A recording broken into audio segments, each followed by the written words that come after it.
The sequence begins with the numbers 1, 1, 2, 3, 5, 8, 13, 21, 34, and continues indefinitely. Each number is obtained by adding the last two digits together.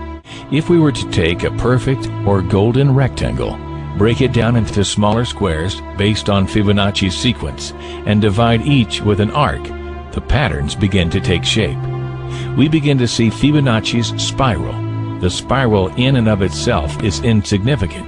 Its importance is revealed in where we find it. Take, for example, the sunflower.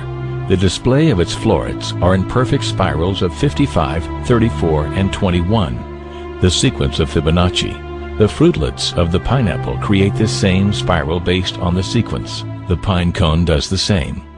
As currents move through the ocean and the tide rolls onto the shore, the waves that bring in the tide curve into a spiral that can be mathematically diagrammed onto a plot at the points 1, 1, 2, 3, 5, 8, 13, 21, 34, and 55. Buds on trees, sand dollars, starfish, petals on flowers, and especially the nautilus shell are formed with this exact same blueprint.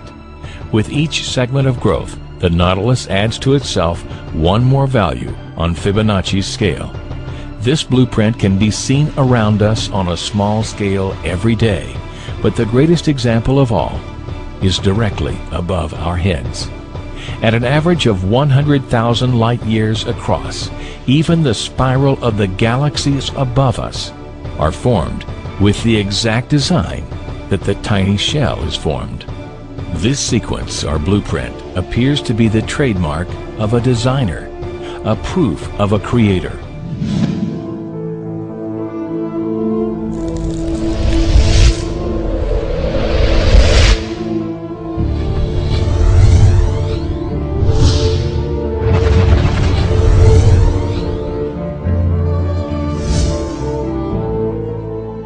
You speak about God. We call Allah God. What is Allah? Allah, from the Islamic perspective, means the God, the absolute, indivisible God. The Holy Quran says, Qul hu Allahu ahad. Say God is unique, one. Allahu samad. God is independent. Nothing depends. He depends on nothing. Everything depends on Him. Lam yalid. He does not beget, nor is He begotten, nor is He born. This absolute God has no frame of reference. Frame of reference implies something that is bound within time, matter, and space. The problem with these arguments is we keep constantly debating on the issue of bringing God to the relative world. The relative world cannot exist without an absolute creator, and that's the argument. You keep arguing on the issue of God in the relative sense. God is not transient. He is the necessary existent. We are the transient existent.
An absolute cannot be defined, but we understand it indirectly, for this relative universe can never exist without an absolute creator.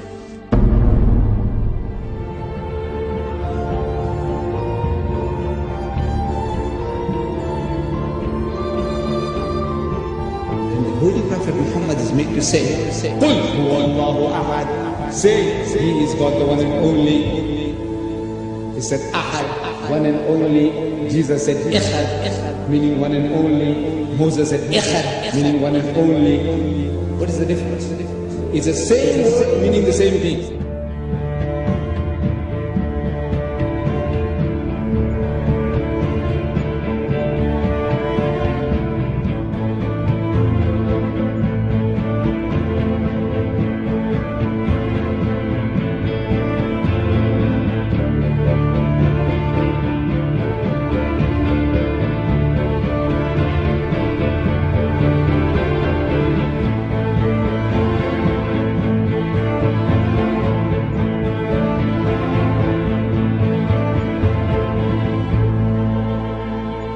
Muhammad could not have known these facts about human development in the 7th century because most of them were not discovered until the 20th century. Muslims and others are justified in concluding that these facts could only have been revealed to Muhammad by the one who knows all about us, not only about how we developed, but how we lived and functioned. The unity of these three faiths consists in the unity of God. you see, in the fundamentals of the teachings of Moses, Jesus, and Muhammad, there is not an iota of difference.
But I have left you a book, revealed by God, the Quran, which is light and guidance.